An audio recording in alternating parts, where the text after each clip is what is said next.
Alright, so here's the issue I had. Turn the washer on and it would kind of run here and there through some of the cycles, and then it would stop. You would hear the motor humming, and within maybe, I don't know, 5-10 seconds, the motor would stop. It goes into like a thermal overload thing and stops working. Sorry for this noise. I'm waiting for this whole thing to cycle through. So let me tell you what I did and the steps you should follow if you have this issue. All right, the first thing you should check is to listen to the motor. Now, whenever I ran this washer before, I had the front on, okay, like you would normally run a washer. The only issue with that was that I couldn't really hear the motor that well. And I'll play some video of what the motor sounded like with the front cover off. And I probably should have been able to hear the difference in the motor even with the cover on, but whatever, I didn't, okay, I didn't. So my advice is to run the washer with this cover off. And it's not that hard to do, but you know, you have to take that panel off, and then you have to pull this top off. And I can point out, there's a ton of videos out there on how to disassemble one of these things. And then, in order to get this to run, there is a plug back there that this plugs into, and you could jump. I think it's there's 3 plugs, and I think if you jump the outer 2, it will act like the lid is on. I wasn't positive. I didn't have a wire on me. I didn't have a plug and a wire on me to jump those. So what I did was just kind of slide this back on, plug it back in, leave the cover off. So the first thing then I would do is listen to the motor. And I'm going to play some video now of how the motor sounded, the bad motor sounded.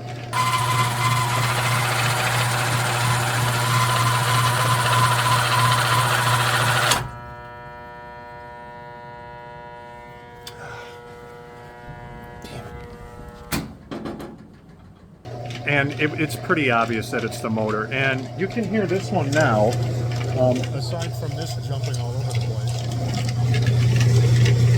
You can't really hear the motor. That motor should be like really quiet. You know, all of this other noise should be louder than that actual motor. Before, as you could hear on the video I played, the motor was loud, and that really was. Again, I didn't do that until the last step. I'm telling you guys though, do that first step. Listen to that motor. If it still sounds pretty quiet, if it's running, obviously if it's not running at all, you're going to have to do these other steps. But if it is running, like mine was, it was running a little bit and then it would stop, and if it's making a lot of noise, then it's the motor. Okay, that's it. It's the motor. However, if it's not running at all, then the next thing you should do is, see this part here? And this part here, this is the old motor. Those are the motor switches. And all of these wires can just kind of, you know, you can get some pliers or something and just, you know, these all pop off. They're just connectors on there. You take the cover off, and this just kind of slides up and out. And I'll show some video of what it looks like inside there. It's just a bunch of, it's just like a couple switches, and what happens is these switches get dirty, the contacts get dirty, and what you do to clean those is to get some sandpaper, and this was a little too rough. This is 150. You should really have like 400 grit sandpaper, because the contacts are actually a pretty soft metal, and you don't want to, you're just trying to clean them off. You're not trying to grind them away. This whole thing is junk.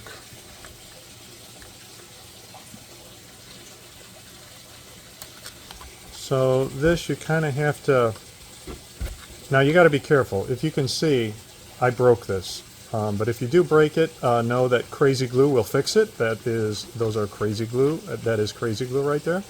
But you kind of have to pry this up a little bit. I'm probably going to break it again. Okay, there, I'm able to pop it up. And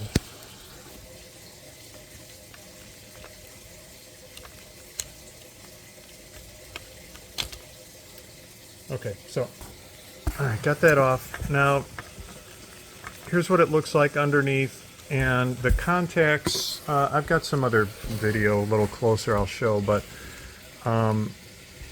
what you do is you take that sandpaper and you just fold it up into a tiny little piece and you stick it in there, kind of push this contact down and just sand these contacts, sand this off here, and clean these off in here, sand this off in here. What really made me believe that this was it is because once I did that, put it back on here, I ran the washer and it was actually running until it got to the spin cycle. Then it got to the spin cycle, and for whatever reason, the motor still was failing. But yeah, I really thought this was it because the motor was, again, it was just humming and then it would shut off. After I cleaned this, it just started right up and it ran most of the time, except for those other parts. And that's when I really started paying attention to how much noise the motor was making, pulled the front cover off of the washer and then listened to it closer. And I was like, you know what, that motor just sounds awful. Although it did turn, it was able to turn.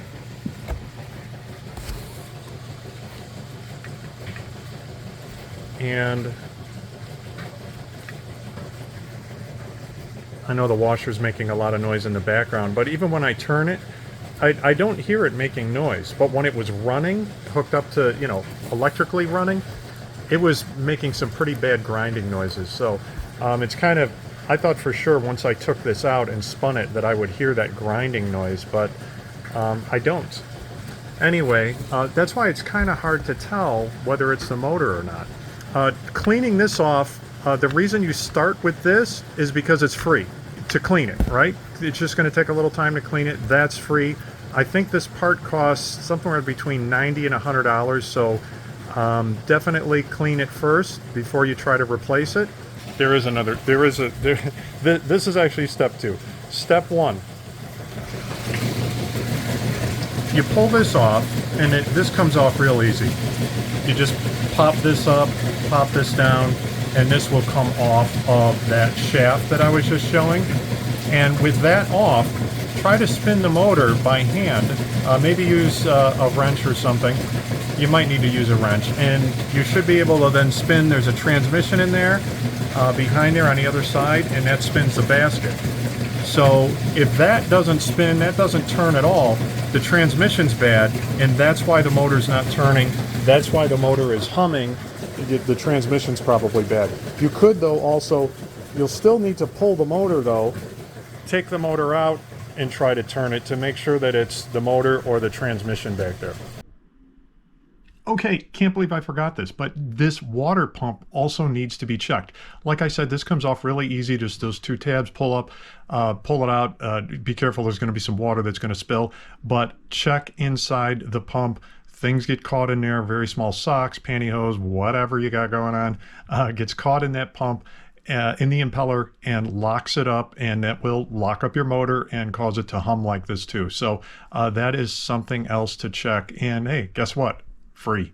You know, that's the first thing that you should check. Okay, now step 3, we'll call it. Well, step 2 would be this. Step 3,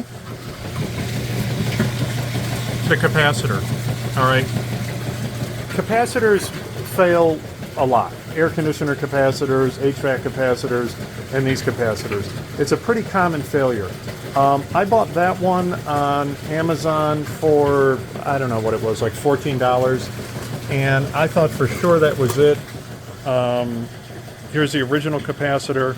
And I even had, I don't have it here on me, I even had a multimeter with a capacitor tester on it. And it was showing this was way off. Now this is 189 to 227 microfarads. It was measuring like, I don't know, a few nanofarads or something. So I'm like, oh, that's it. This is broken. Let me buy a new one. Bought a new one, plugged it in there. It's real easy to take on and off and replace it. Didn't work, did nothing. Put my multimeter on the new one, and it kind of said the same thing. The readings were a little bit different, but nowhere close to 189 to 227. So I was like, okay, my meter sucks. And then I was watching another video, and they said, yeah, those meters usually suck and they don't really work. Can't really tell if capacitor's good or bad. So, okay, fantastic. That's what led me then to Then I did this, but I should have done this first. Like I said, that's free. Then finally, took a better listen to the motor, took the cover off the thing, off the front of the washer, and listened to the motor, and was like, yeah, all right, it's the motor. This motor was about, I think I paid $135 on Amazon, and so far so good. It's definitely a lot more quiet. So far it is running through, I think we're about to hit the spin cycle here. Yeah, and the motor is very easy to replace. Obviously you gotta take this off. Pop these two, there's one on the bottom too. That comes off, and that pops off a little, kind of like this one here. Then on the back of the motor there is a little, I'll show, there's a little 3-prong thing that goes into the transmission, and that's got to come off. And yeah, I don't like the way this thing is jumping here, but I don't think that's a big deal. Anyway, there's a thing that goes into the transmission, and that's where also you can test the transmission when you pull the motor off. It turns really easy. But yeah, that's it. And then you put the motor on, you just reverse the steps. You know, if you're handy at all, this is not hard to do. To have somebody come out and replace a motor on one of these, I don't know, it's going to be at least $500. You know, they're going to charge you at least $200 just to come out. Depending on where they get the part from, they're going to charge you at least $200-300 for that part. So yeah, $135, you're done. Or maybe it's a capacitor, maybe it's $14, maybe it's free, maybe it's that switch down there, and you can just clean it off. Anyway, those are the steps that I went through. It's actually it's not bad. It's way better, I thought, for sure. Now, to give you an idea of how long you can maintain a simple washer dryer like this, you know, this doesn't have any of those steam cycles. There's no Bluetooth app or anything that goes along with it. This is a simple washer and dryer that just works, right? This thing is 28 years old now. 28 years old, okay? That is crazy. I thought for sure this time I was just going to get rid of it and buy a new set. You're talking, what, $1,500 minimum for a new set? I've replaced the motor on here one other time. I've replaced one other dryer sensor, something up there one time. It was like a flame sensor, I think, very easy to diagnose and replace. I don't know, there had to have been something else. Oh, this pump here, right on the front, I had to replace that because it developed a little crack in there. That was also really inexpensive. Oh, there are, up here, there's like, see this roller? There are like at least 3 of those, maybe 4. One of them went bad, had to replace that. It wasn't that hard either. The stuff is not, you know, once you take the covers off the front and that, you can get it, just about everything in there. So, and then every now and then I'd have to, you know, when you take it apart, you should get in there and do some vacuuming, clean it, be careful. You don't want to short anything, you don't want to damage anything, but you can kind of dust it, get maybe a brush and a vacuum, turn the power off. Take this front, like this area off here, take all this stuff apart, clean it all out, get all the lint out of there. I've had to replace the hoses in the back. One of them started leaking one time. Honestly, I don't remember what else. But again, these are, you know, I've got probably maybe $500-600 into these things. 28 years old. Okay, that's crazy.